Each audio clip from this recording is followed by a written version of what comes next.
legs free and start to pass. Speed passing in nogi is way more, I mean, it's effective in both, but it's harder to deal with. When her legs get free, I don't have the handles to slow her down of her gi.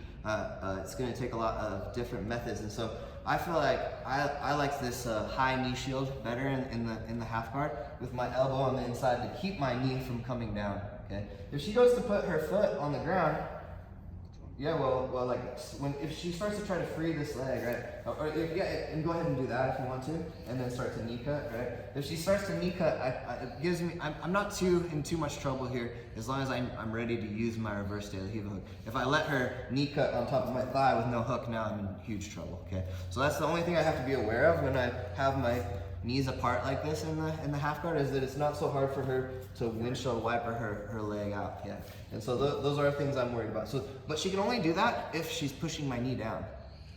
So do you see how she just windshield wipered her shin over my shin? That's a big problem. But she can only do that if she's pushing my knee down. Look, I take that away, I turn my knee up, she windshield wipers over the top, and it's too hard. Yeah, and I make her lose her balance every time she tries to do it, right? So that's a big key. Remember, wrist control, elbow inside your knee. Okay. I like to use this moment to just go from here to here, and I'm just using this as like a shield across her upper body.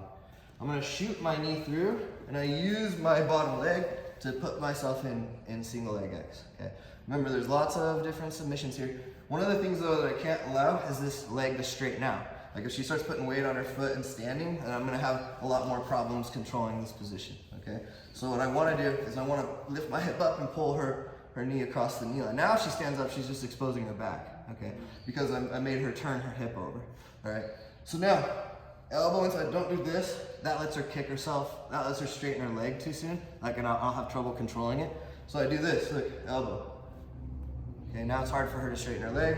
I bring my C grip down to her ankle, and now I can pass the leg across and keep the leg elevated just with this double C grip. I put my hook in, and I keep the leg elevated. I put my other hook in, and I start controlling the far hip.